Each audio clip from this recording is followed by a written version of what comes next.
You want to do the intro one more time? Sure. That was a great read, Deji.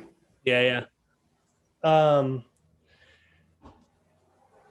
Welcome to the Money Now Show, where we talk about topics that are relevant to today about money and wealth. How do we navigate these waters? And how do we get to the promised land? Mm, With your hosts, Arman Vakili and Deji Bankole. So this week we're talking mm. about side hustles, specifically selling stuff. But first, this is something new we're doing in this show.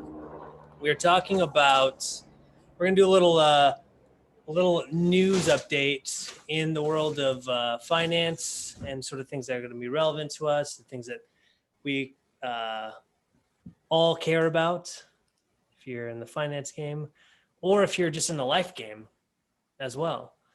So why don't you run us through these things we're talking about today? Yes, sir. Will do, sir. Absolutely. If it is okay with you, I am going to Hmm? show my search screen. And we'll just start from the top. So this thing is now in my way, and I have to move this out of my way. Okay, cool. So title one is the Coinbase IPO. Here we or actually you know what, from here on, if you don't mind, just like kind of just reading through them for me. Okay. All right, but so we have our Coinbase IPO, which is actually I think like probably next to the New York Stock Exchange news. I think this is kind of one of the bigger pieces of news that's going on. Okay. There's a lot of rumors going on with the fact that this thing is supposed to open up at $250. It's supposed to open up at $300. I believe trading starts tomorrow or maybe Monday. I can't find the specific date on it, but it's undervalued is what people are saying. That even at opening at $300 a share, it's undervalued and it's still a great value, and that this thing is going to shoot through the roof, skyrocket, insert, skyrocket rocket emoji. Yeah. But that's kind of what the conversation is. Did you hear about this? Nope. Yeah, yeah. Thanks to the newsreel of Instagram, of just those channels, I got exposed to this thing. I'm very, very interested in it. I'm trying to find out where I can buy it. I believe it's being traded on the NASDAQ. It's not being traded on the Dow Jones or the S&P, or the Dow Jones, the S&P 500, or the New York Stock Exchange, excuse me. It's a NASDAQ exchange. Yep, NASDAQ. Boom. Mhm. So, very, very, very interested to see what happens with this thing, and if I can, I'm gonna get myself a share or two, if possible, this upcoming So week. what do So, you believe is going to be the outcome of this? I mean, so it's whether or not you believe that the crypto and the blockchain and the NFT market is going to be here to stay. And if you think it is going to be here to stay, Coinbase is like a household name now, as far as like the exchanges that people use to make purchases or trade crypto. And I wouldn't be surprised if they very quickly got into the NFT space. And so it's just the first publicly traded exchange, which I think is a very big deal. You know what I mean? There's like a lot of different exchanges, but these guys actually became gigantic in a relatively short period of time and are now being publicly traded. So it says a lot for the future of crypto, for the future of blockchain technology, and really the future of investing in general. I think is gonna be a pretty big. There's gonna be like a very, very large shift because of this specific move. So Why do you say that? why do I say what part? Why do you say that there's going to be a large shift because of this move? Because it is the first coin exchange that went public. So, So you think uh, that they're going to follow other coin exchanges are going to follow suit? well, so and I mean, the next piece of news is the New York Stock Exchange NFT. So it happened in the same week. It could be coincidental. It Mhm. could be that they've been talking to each other behind the scenes, but it seems like there's a lot of developments happening in this space, and it's not the kind of development that'll be like, okay, well, there was a spike or something, or there was some kind of like surge in the buzz around this topic. They became a publicly traded company. This is something that you can't take it back anymore. You know what I mean? It's like, it's kind of like a new level. And from here on, it can only go forward in my opinion. And it's just an opinion, Yep. but it's, that's the main reason why I think it's like that, because it's like it's a permanent move that took place. It's not a buzzworthy or like a fad conversation. It was a permanent move that took place. And then the New York Stock Exchange minting their first NFT was another kind of like a nail on the coffin type of thing, where it's like, okay, the New York Stock Exchange is now getting into crypto heavily as well, and not just crypto, NFTs. So might as well just do that. So you're thinking that this is going to be a pretty good, it's going to be a pretty big move for crypto because people are and bigger companies are buying into it, right? Yes, sir. Yeah, I would say so. Okay. Thank you for summing that up in a. No, I'm just, another thing too that about this is that, you have the background in finance, but I don't. So, I Oh, think got it. sometimes I'm going to be asking like some clarifying questions and like just, Fair I think, enough. and I'm just, I'm coming at it from a person who is really interested in tech, who is Yeah, really interested in the future and AI yeah, and like cryptocurrency. And so that's sort of my lens I'm seeing. And another thing too, I like film and production and all that stuff. So that's yeah, my lens I'm coming at it with. So, yeah. maybe I can shed some light for some of the layman's like me out there who may not know exactly what the hell is going on around here. So Well, that's very nice of you for being so considerate. for the And yeah, I layman like mean, me, yeah, whatever you want to call them, you're the one labeling them. I'm not putting anything on it. But I tried. at any point, if you want me to like slow down or say something Great. else, So let's go to this next thing, the New York Stock Exchange. yeah, yeah. The New York Stock Exchange launches first trade NFTs. And this is for Spotify, Snowflake, and a few other brands. Announced Monday, it would launch first trade NFTs to memorialize the true first trade of 6 stocks on the public markets, non-fungible tokens, yada, yada, yada. Let's see what are the list of the companies real quick, if we can find it right here. Here we go. The exchange's NFT offerings also include Snowflake, the biggest software IPO ever, as well as Unity, DoorDash, Roblox, and Coupang, the largest initial public offering of 2021 so far. And from what I understand, they're just basically creating NFTs kind of in honor of these brands, from what I gather. Got it. Have So you heard about this thing? no, I haven't. But what I'm Yeah, go curious ahead. is how much are these this first NFT worth? How much is it worth? Have they So sold they it? haven't.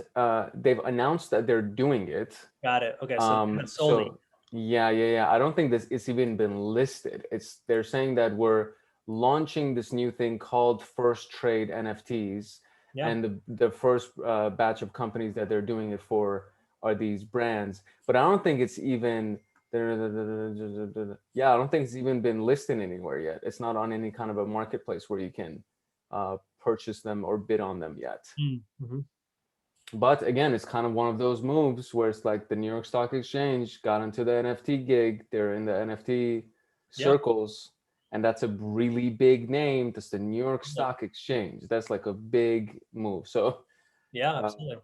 yeah, it's pretty exciting times, man. It's pretty crazy what's happening Yeah, here. I know. That's pretty interesting. Yeah. Next on the list here is the Black Army officer is arrested by the police. So yeah, so this was a very interesting piece of news. Interesting in the sense that, and I understand that it's a little bit of a touchy subject, and I found this when I was looking up Google Trends, and so it was, yeah. So if we can, let me see if I can zoom. Oh, sweet. So it does show it. So if we zoom, these are like related queries. I pulled this up today, and Black-owned businesses near me is up 2,000% for the search query, and I was very curious as to why there was such a spike in that search query. And so when I started just doing a little bit of Googling, I found this kind of a horrible piece of news where there's a army officer gets arrested by police if you Yeah. do it, and it just comes up. So, and yeah, this is literally it. So uh, lieutenant uh, Lieutenant Caron Nazario gets arrested in a really crappy fashion. And I mean, I'm not going to show the video. It's kind of graphic. It's really freaking heartbreaking. But you can YouTube it or Google it and find it. And on one point, it speaks to this horrible situation that's happening in America still with the discrimination and the mistreatment of Mhm. African Americans. But on the other side, it shows how much support there is actually there when you look at something like this within the community, and how willing they are to support each other and lift each other up. And it's literally with it's the search rankings of the actual, like, it's just numbers that exposes that to you. You don't have to say that people are doing it. You just see the statistics and numbers that are doing it. Yeah. So on one side you have this horrible tragic event that took place. On the other side you have the entire community coming together and actually supporting each other, which I think is a really amazing thing, especially for small businesses. And it's just the next one ranking is supporting businesses near me. So it's like, it's pretty cool. It's I think it's it's neat to see everybody coming together. What, if you don't mind speaking on it a little bit for us, because I'm intrigued to see what your feedback on this is. Mhm. I mean, this is not an isolated incident. It happens all the time. Yeah. And and I think that, in the past, I mean, since George Floyd, I feel like um, this black owned. Actually, well, I'm curious. Can you click on the black owned businesses near me? Which And one, sorry? yeah, though that one, yeah. Okay. Um, and so there's a what is that graph right there? Is the So far right now? yeah, the far right would be April 11th to 17th of 2021. I think it's going Right. by weeks. Yeah, yeah. So there was a large surge, it seems like around February of 2021. There was a large surge of November 2020, a really large spike in July of 2020, a very large spike of May 2020. And that's And after. that's right after the pandemic. And so this was around, I think, a lot of times where like looting was taking place. There were a lot of like businesses that were taking really large hits, I think. And it was also, was that where the when George Floyd took place? That's when he died. That's when he was killed, right? Yeah, yeah. In George, May 25th, May 25th of 2020. 2020. Yeah. Yeah. Yeah, there you go. So I think that, Yeah, it's right I there. think since that it's been like, because my dad has a restaurant as well, and Hmm. he had a spike and a surge of traffic coming in. Um, I mean, it's unfortunate that Black lives need to be in turmoil Yeah, in order for this to take place. yeah. But Jeez. I mean, if there is a silver lining, that could be it. I would Right. say that, uh, yeah, I mean, it's just like it's interesting. It's not an easy thing, but if things like this are able to happen, if you're able to, I think the biggest part of this, right, is that we are able to see that if there is an uptick of support from the Black community, or even any community, because I'm sure every person who searched in to support Black businesses are not all Black. So Right. I Sure. think that it's nice to see that happening as a counterweight to the bad things that are happening just every day, really. Yeah. So yeah, Yeah. Okay. the next one is we have the economic intercourse. Oh, I see. Economic intercourse is a So I think it was being searched because President Joe Biden Yeah. mentioned it in an interview, Mhm. and there was the Urban Dictionary definition of it, which is very vulgar. Yeah. I mean, it's just not. Yeah. Yeah, but then there's the actual definition that I found right here, which I thought was kind of interesting. So, the traditional definition is communication or exchange between countries, frequent or habitual intercommunication between people or things. And typically, because of the fact that it's been referred to mostly in this context of sexual intercourse, now you have to clarify what you mean when you say intercourse so that people understand. Hence, him using the word economic intercourse to Right. be able to communicate that he believes that if uh, the countries are actually communicating with each other and Yeah. they're actually in open dialogue with each other, then more advancements and developments could be made, which I agree. I think that's actually a great idea. That if and it, I think it takes a lot of trust on everybody's side to be like, okay, well, here's what we've learned and here's what's going on. Um, to hopefully try to advance. And I think one of the lines that he said was, if the United States is first, we're alone, or something like that. Um, Let me go ahead and get the actual quote Mhm. instead of trying to paraphrase it.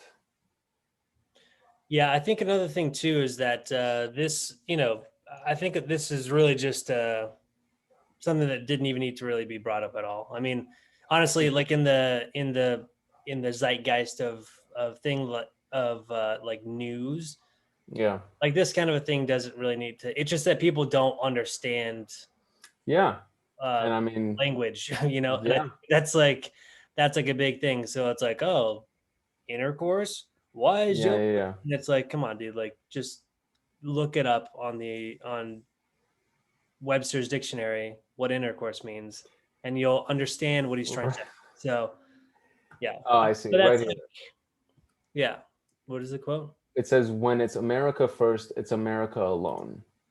And I think they're talking about, or he was referring to, if America is spearheading anything or everything, then that means most of the responsibility on that development is on us, and we're doing it by ourselves.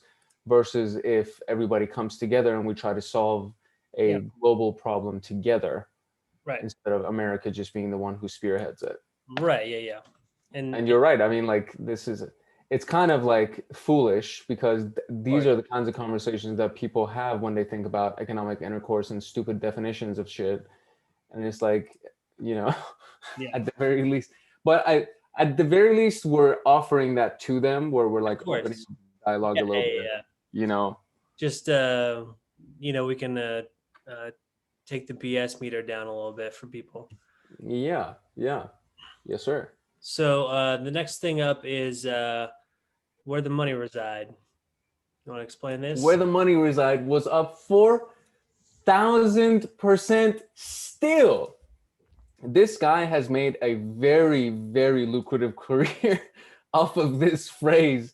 And it's pretty freaking amazing, dude, when you really consider. And this, I mean, so I'm not going to play the video. Go Google the phrase where the money reside or look it up on YouTube. You'll see the video. It's this cat who does insurance, he does car insurance. Yeah. And he just created this little hymn, where the money reside, where the money reside. And he got bookings for performances. Like, he would open up for rappers and musicians, he would open up for comedians, and he's gotten a speaking tour, and he's gotten like merchandising and all of these amazing things that have developed because of the fact that he was willing to kind of like just just create without judgment. I feel like uh that video, and please, I really want to hear your feedback on this, but I feel like that video was made because like he like didn't care, and he just did something like goofy and something funny just to kind of do something, and he didn't expect it to blow up the Yeah, way I that it mean, did. And then of course. I mean, this is on TikTok at first, right? So like yeah, I think so. it as far as I know, I think it was on TikTok. And so like I mean, yeah, he did like a video like everyone else. Right No here. no one knows, for the people going viral, there's not really like for the majority of the few things that go viral, there is no rhyme or reason. It just Right. it just happens. Like Yeah. the right a few people who love to share things happen to see this video and shared it to another person who then was like that big sharer or whatever, which is great. I mean, yeah, I'm glad that he was able to kind of come up on that. Yeah, are you showing it? Yeah, yeah. Yeah. It's So just all the just news a and little all thing, that. yeah. Yeah. So yeah, I mean it's catchy, you know. Yeah. It's pretty interesting and it's good. I mean it's cool that a video can completely transform and I don't know what the numbers are. I don't know exactly how many car insurance sales he was able to pull in because of that. Right. Right. um that'd be interesting to find out, but I mean that's when things go viral, yeah, things elevate and things grow a little bit. So Yeah. 103 million search results on YouTube or on Google, excuse me, for the yeah. phrase "where the money reside." 103 million. Beautiful. Very cool. What's next? The next thing that's up is we have transportation as a service. Ah, yes. As That was very interesting. I already have that pulled up.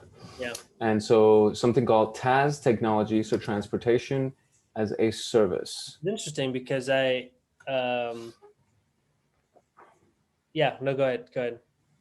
No, no, no. I mean, so I was just gonna kind of go over the general overview of it. I think the the the title itself kind of describes what it is that Hmm. they do.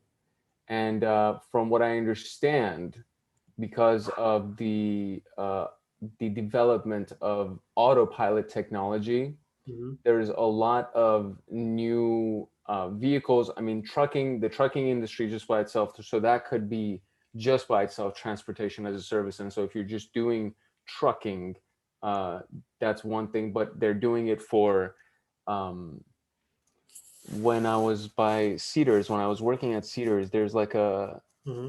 it's like a shuttle car service that they pick up the elderly and they drive them all over the place. It's like they make customized stops for them and things like that. So I Yeah, think it's kind of leaning towards that area.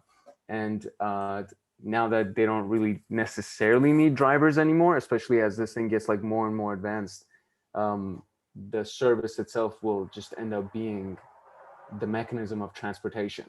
So yeah, definitely. transportation as a service. That's Yeah, I just sent you a link in the chat. That is a so Domino's has like they're gonna be rolling something out like that too, where it just like it's like an autonomous delivery service. so here we go. This is the one. Yeah. Domino's launches autonomous pizza delivery with self-driving robot car. April So I mean, 13, that's not 2021. necessarily transportation. That's more of like a delivery. Mm-hmm. Sure. But Was this on the list of the driving things that you had earlier? no, no, no. This is something I saw on TechCrunch today. Okay, cool. But yeah, no, it's interesting. I mean, I really think that to be honest, in the next 20 years, our the way things are going to look is going to be way different. Yeah. Or like, I mean, not crazy, cars driving vertically on the side of a building, but I think it's going to Sure. look a lot like a Minority Report. Yeah, yeah, yeah. So, Sure. um, This was there we go. Yeah, yeah, I think so. I mean, the level of growth that we've had over the last 10 years, if we just take that exponential growth and then just extrapolate it over the next 20 years, mhm. oof, oof, Yeah, I mean, there's a lot of stuff going on. We can yeah, we can take up a lot of time sure. with Yeah. with this stuff. I think we should probably. So wait, so what have you seen so far with transportation as a service? What implications is this going to have for our future? What do we think? I think overall it's going to be great for humanity as a whole, safety is probably going to go up. Overall efficiency is going to go up. Overall lifestyle freedom Hmm. is going to go up for people. Um, for most technology towards the beginning, because of the fact that there was like a larger number of jobs dependent on the old technology, there's like a little bit of resistance for the new technology. But once people kind of just start embracing it, Yeah. it just becomes more efficient. And I still don't think like we were talking about it a couple of days ago with my sister, with Mesh, the idea of self-driving trucks and self-driving planes and self-piloting planes, things like that. It's like I don't think they're not gonna put a driver behind the wheel. You know what I mean? I think there's still gonna be a Yeah. pilot there. No. There's definitely gonna be somebody there. It's just that the reliance on that human factor is going to be lower, so the safety is going to be higher. But there has to be somebody there. Like I I think human beings are going to have a challenge going in a plane that doesn't have a pilot sitting in front of it for a while.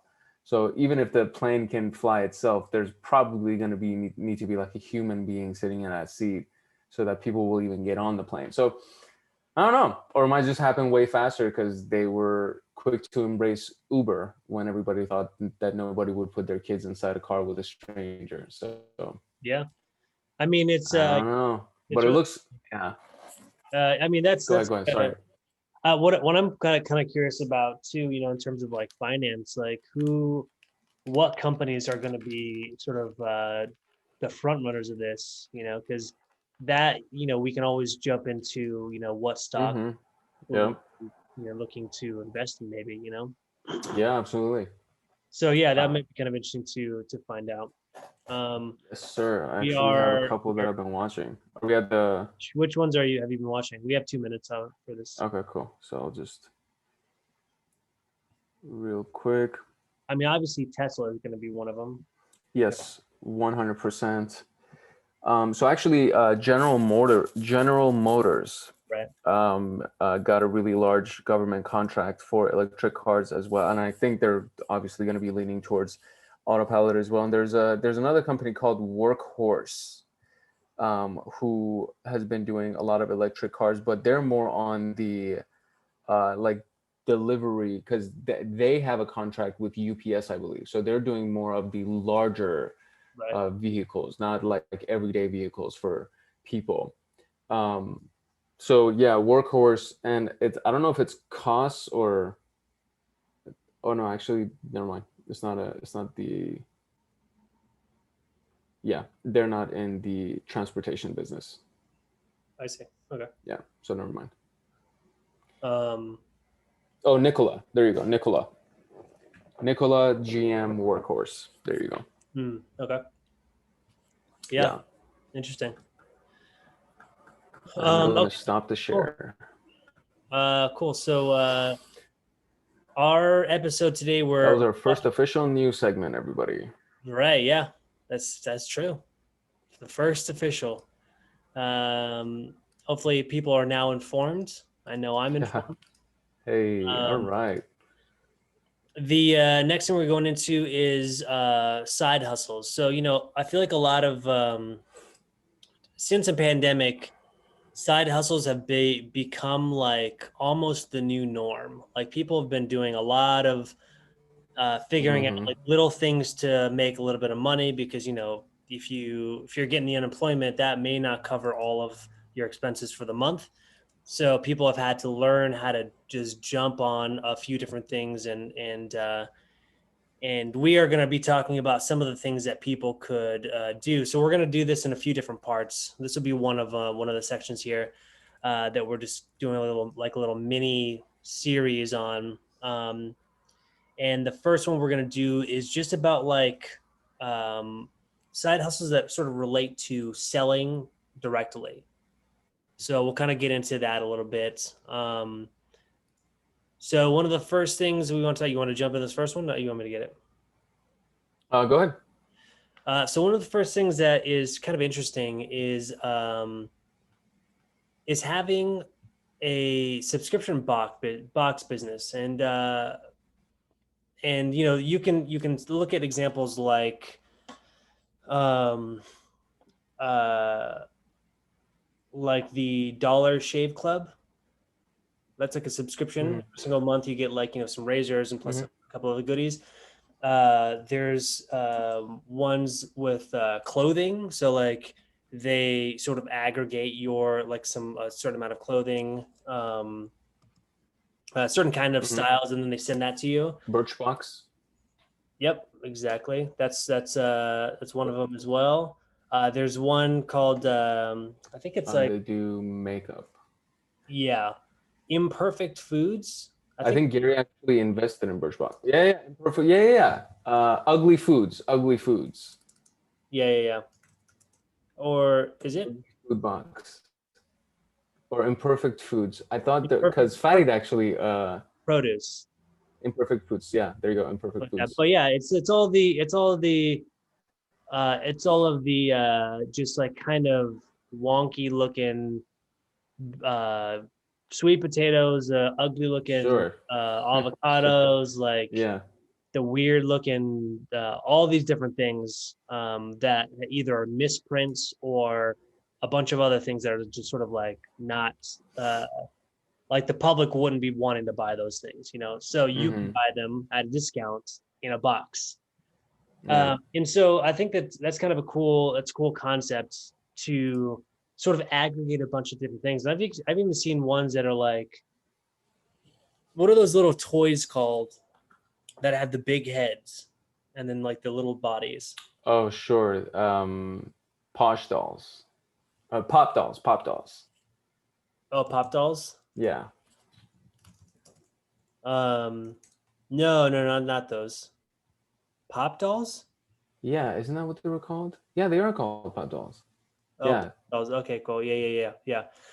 So like I've seen like little boxes where you get like one of those and then like a few other little like kind of collector items. This was like kind of like a little collector's box, and they Yeah.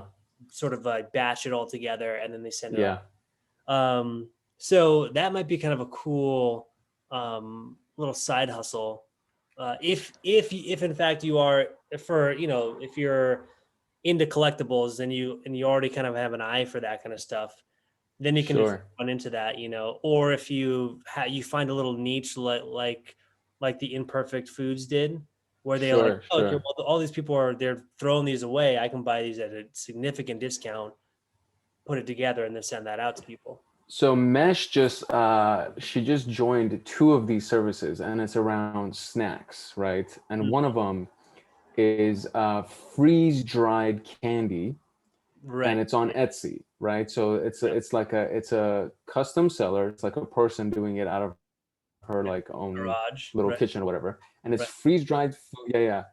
And they package it nicely, they send it to you, so all that stuff is still great, but it's like food in a box, right? It's like Yeah. snacks in a box. And then um she joined this other one where they send snacks from different countries and different ethnicities, so each Really. box she'll get a different country's snacks. And last month Yeah. she had a bunch of Italian snacks, and this month she has a bunch of I think like British or something.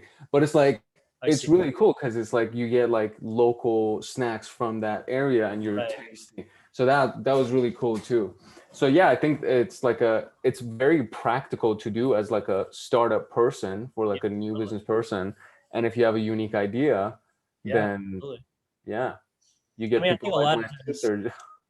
yeah, I think a lot of times, a lot of these little side hustles probably stem off of like a unique idea and Yeah. at exactly like where people have this little need for, some stuff. So, all right, yeah. So going into the next one, we have opening a food stand. Hmm. So I feel like, There's always money in the banana stand. so the we've done this. I've done this when I was You a kind of kid. froze. Oh, I froze. It's funny, you froze to me, so we both Yeah. froze to each other. But I did Yeah. the little for the banana stand thing. There's always money in the banana stand. But when we were a kid, we always did like the little lemonade stands. You know,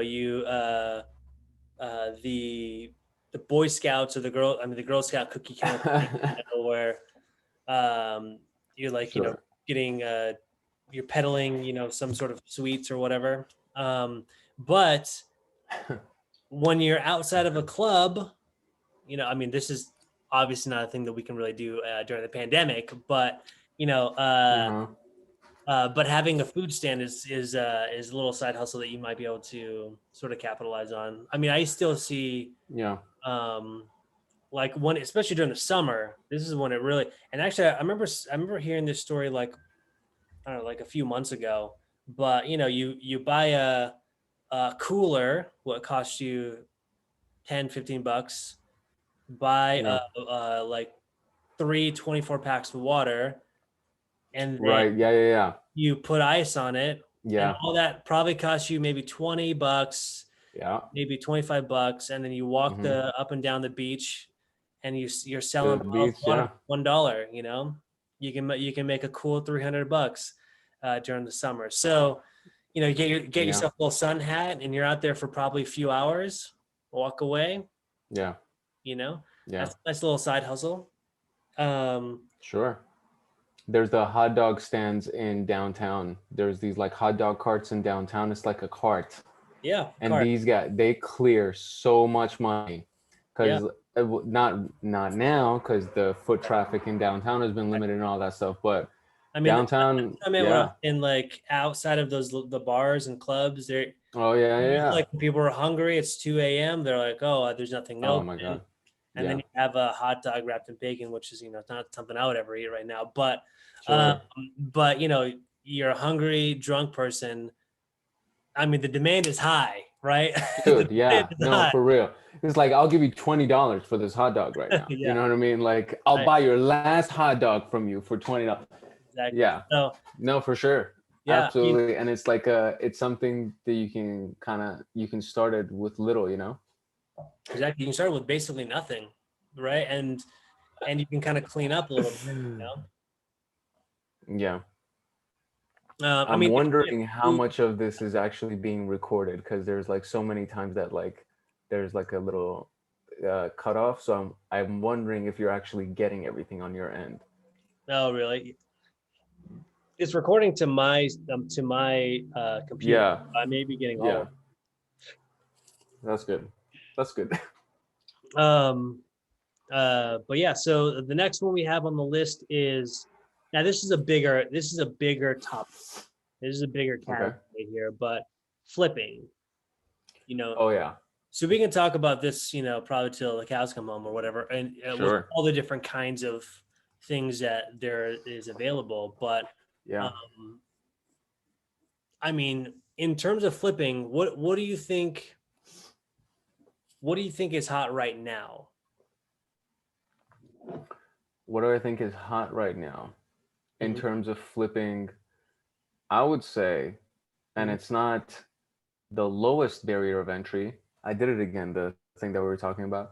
Oh yeah, yeah. I think that the hottest thing to flip right now are NFTs. Now, Sure. here's why I think NFTs are the hottest thing to flip right now.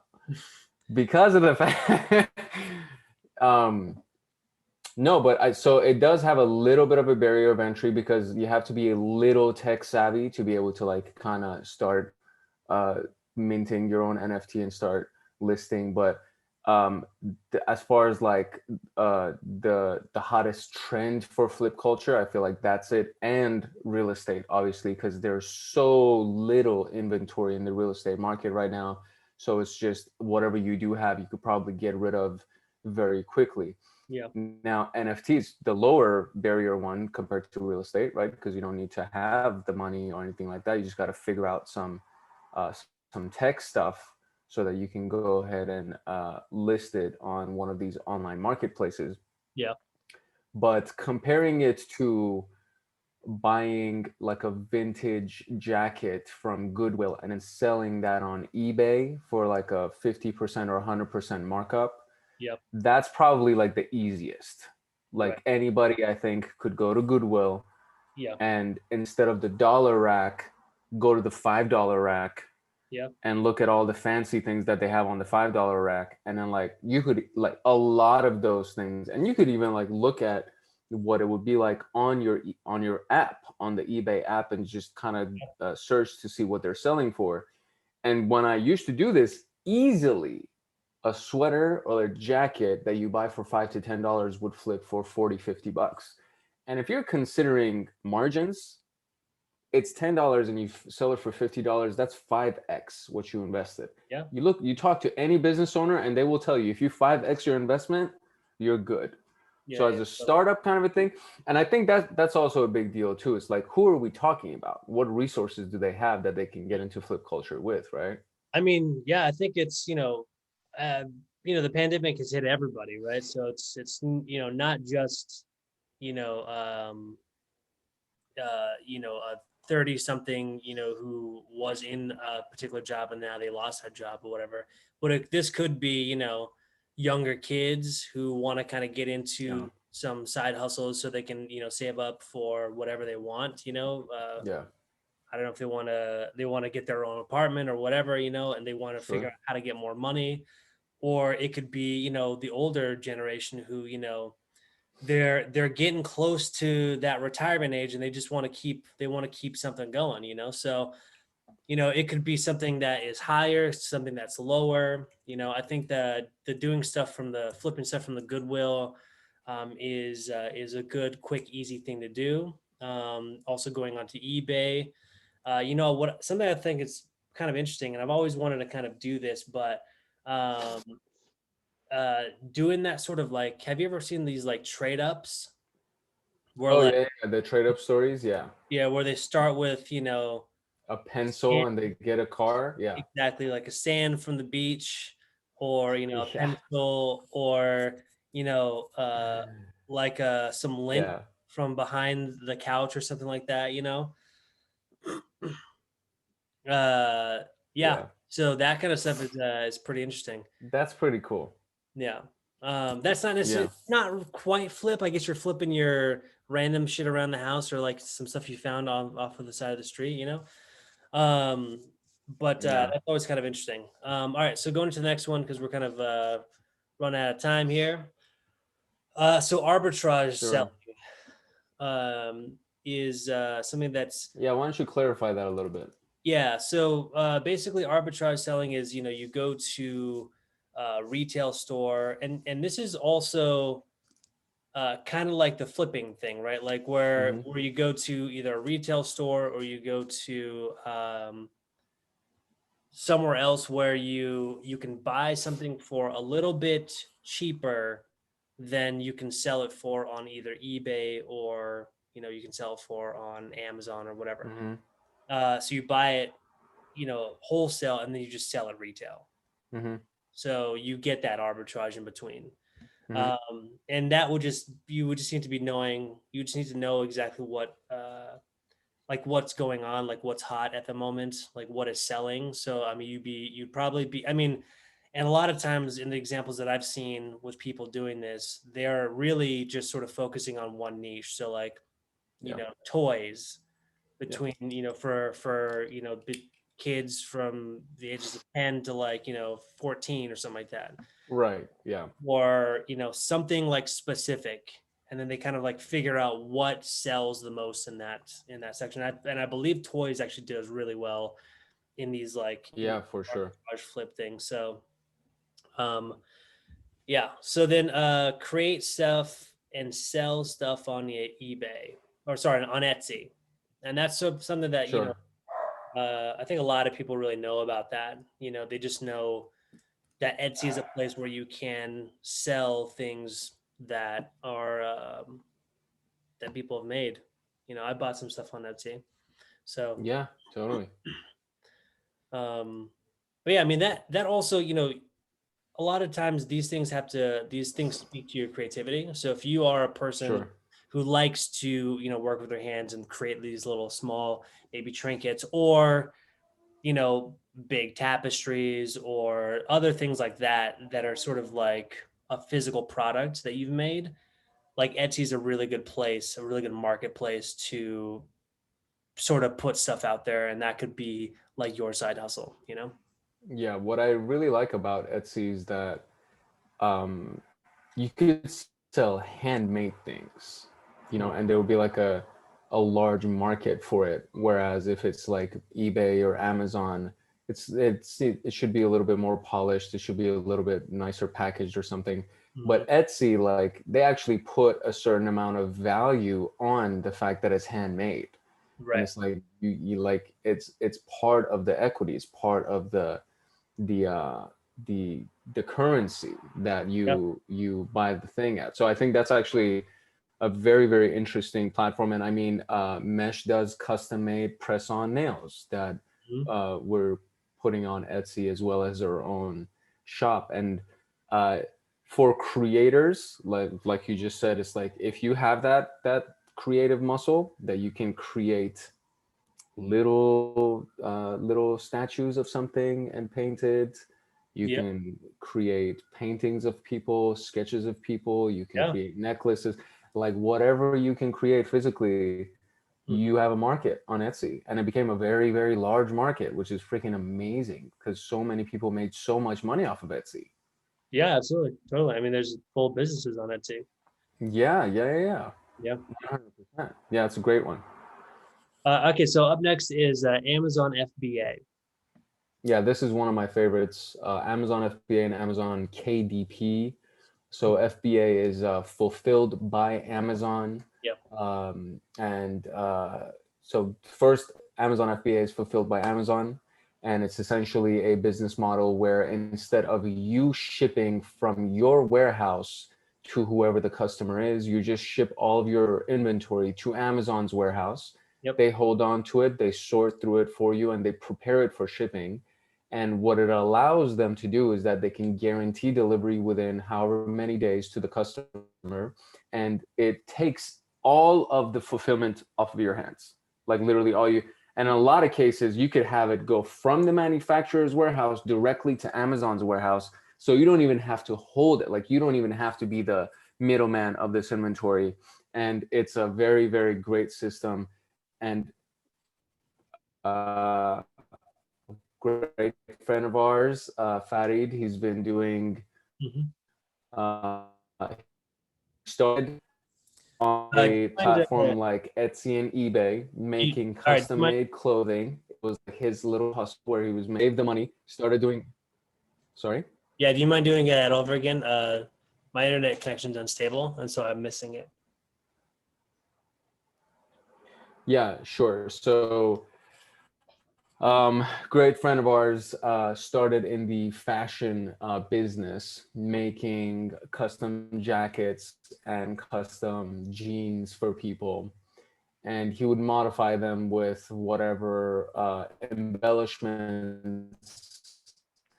He would sell out, and he would take whatever money he made, and he would go buy bulk inventory in wholesale, and then he started flipping wholesale, Hmm. and then from there built up a little bit further, sell things on Amazon, and then he started manufacturing and Hmm. selling things on Amazon. $1 million a year business.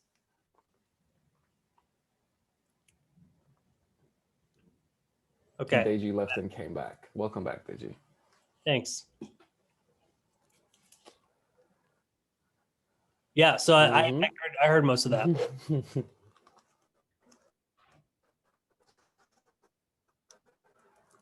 That's good.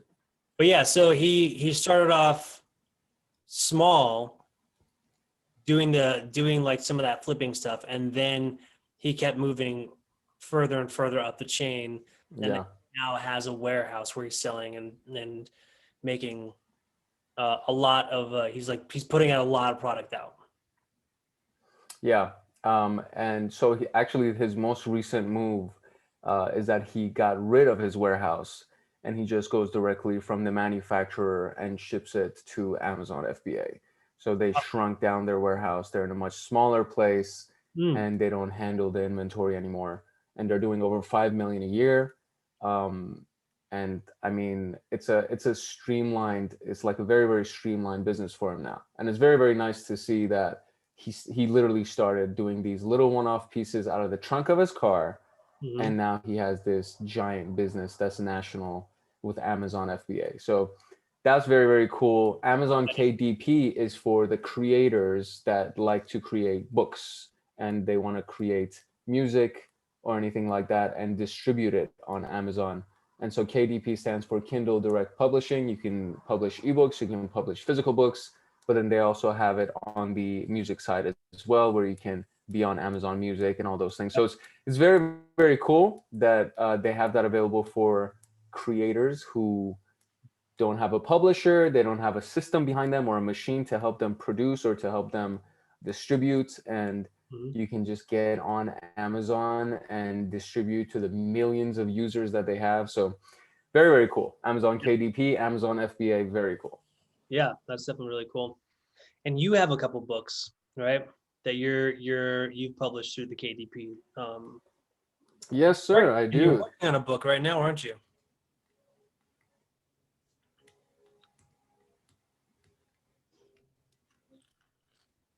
You froze. Yes, sir, I am. Yeah, Or maybe I froze. I think I you froze. did too. Did you hear me? You said yes, sir. Yeah. Yeah, you did. Um, We both froze. um, but so you're pretty aware. Sorry, you're pretty familiar with that whole process and everything, right? Yeah, about to publish the third one on Amazon. Very excited about it.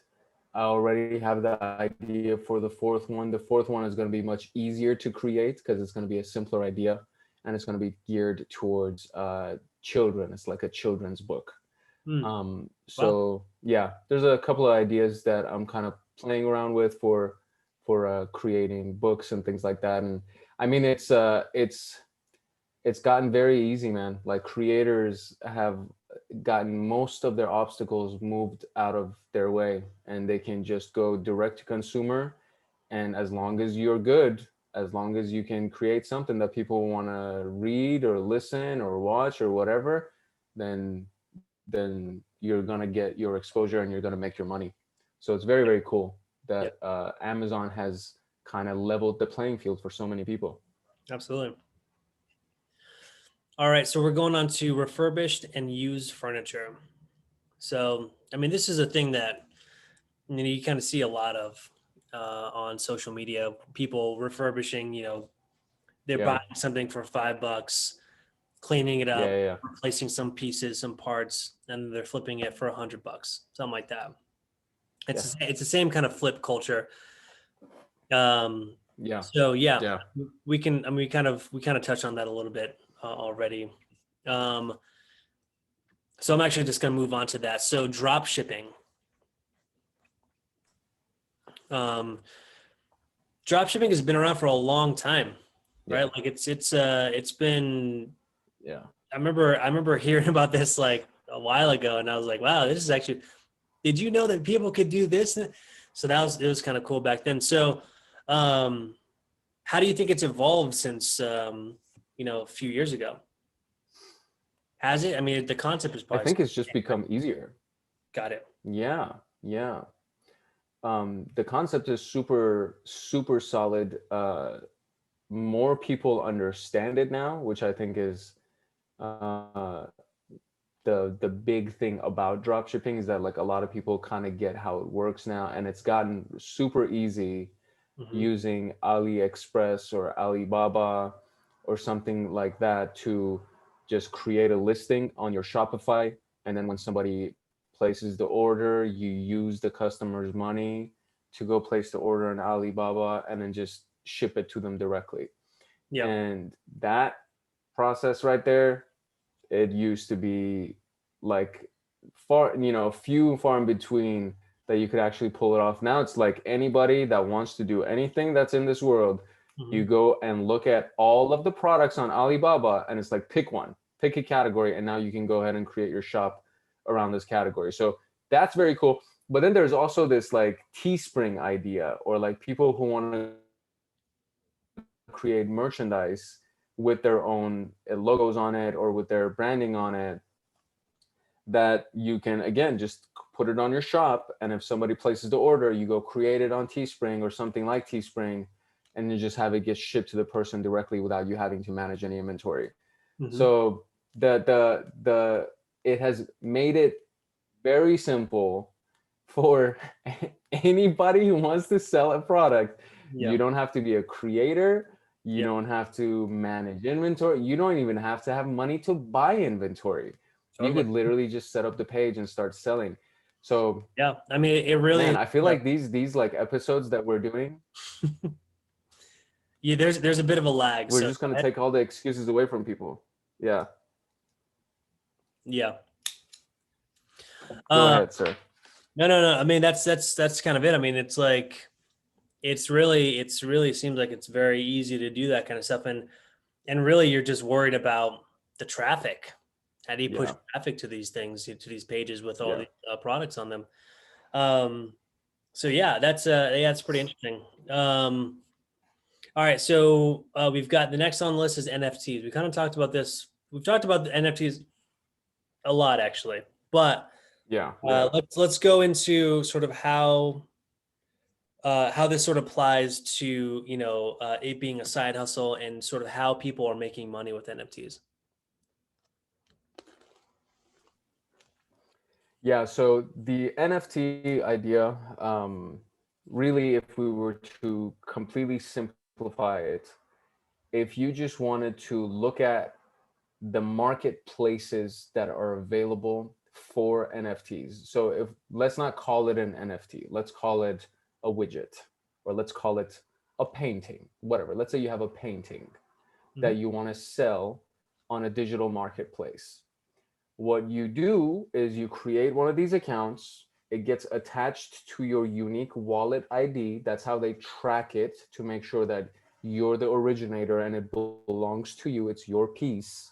Right. And once you've minted it, that's the whole idea, is that your tracking number, your wallet number, has now been attached to this NFT, this art piece, and nobody can say that they came up with it. Like everybody can track it down and be like, oh no, that's the person that made it. Right. So you get credit indefinitely for a digital piece of art. This is very important because digital pieces of art used to get knocked off all the time. All you need to do is just save it and then reuse the file, repurpose the file in any way. So it allows you to keep that equity in your original digital piece of art. But now you list it on a marketplace that people can bid on it and buy it. Got it. That's the part that's like really cool, because there are artists that are sitting on thousands of images that they've made, graphics and all of these different things, Mhm. that now it's like, look, just create this account and just upload it. Whatever bid you put at the beginning, it's kind of irrelevant because it's going to get bought and resold and bought and resold, and then no matter what happens, you're just going to end up getting your royalty on this piece anyway. So just create your art, mint your art, which means like validate it, verify your art, and Mhm. then upload it into these marketplaces Yeah. and then sell your stuff. It's no different than listing something on eBay. You know, Yeah. it's just now you get to actually really capitalize on your art piece, which I think for artists, that's kind of the where they're torn, because it's like, well, I'm not a capitalist, and I'm supposed to be a starving artist. It's like, well, that's kind of BS, dude. Like, go ahead and make money off of your creation. Right. Nobody's saying you're not supposed to make money. So the big way that people make money is from the sale, the original sale of their art piece, but then also so within the contract of that art piece is where it's like a digital contract. So anytime that is bought, they get a royalty of that back to them. So Right. whatever either percentage and the artist can set that price from the very beginning. So that's something that I think is like that's sort of a key factor where if it's a smart contract and it's like this digital contract that you cannot fabricate when somebody makes a transaction on the blockchain, then it makes it a lot easier to receive that money every single time there's a transaction being made. So that makes sense. Yeah. All right, final Yeah. one, and then we gotta wrap it up because we're over time now. But Yeah. it's music and streaming slash sales. I mean, if you listen to music on Spotify, on Apple Music, on Pandora, on Amazon Music, on Google Music, on Tidal, on wherever you listen to your music, Mhm. there's somebody that's making money off of that song. Right. And if you're the creator, if you're the artist, then you can stand to make money off of that as well. Mhm. No longer do you need a publisher for your music or a label to back you. You can just open up a TuneCore account and upload your music directly to all of these platforms and get paid on it. You can open up a DistroKid account and you can upload your music and go on all these platforms and get paid on it. Mhm. And those are literally like TuneCore, I think is $50 per album, and Mhm. then you get paid infinitely on it. DistroKid is $20 a year or like $30 a year, and you get to upload infinite number of albums and you get paid on them. So it's like dirt cheap now. Like the struggling artist could actually make money off of their music. So that's just like the last two, the NFTs and the streaming stuff, was mainly dedicated to my starving artists because they're supposed to be making money off of their art, man. Like the era is over that you're not like you're the creativity, the creatives have a lot of control right now. So it's like you should be capitalizing on that and you should be making money on that. And if you're not, it's probably a self-identity, self-image issue that we should probably address in different episodes or something like that. But you should be making money off of your music. You should be making money off your art. So Yeah. that's my 2 cents on it. I'm gonna stop selling. Go ahead. Yeah. So this is the moment where we sort of give some sort of final thoughts on everything that we talked about today. Uh, Take us home. yeah. Do before we do that, there's no questions. I can see. I'm looking at Facebook now, um, and that's great. It's okay. We'll eventually Nice. we'll get Cool. there. But yeah. So I think that final thought here is that some of these things we talked about, and we're sort of like scratching the surface of this thing. We're gonna have multiple episodes of this sort of dedicated to the side hustle sort of gang. um, but there is something for everyone to do. There's some little flavor for everybody and everyone's personalities. And I think that once you figure out what your personality is, and if you know that now, and you need a little extra money, then there is something for you here.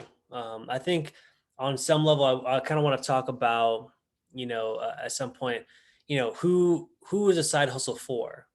Like who is a side hustle supposed to be for?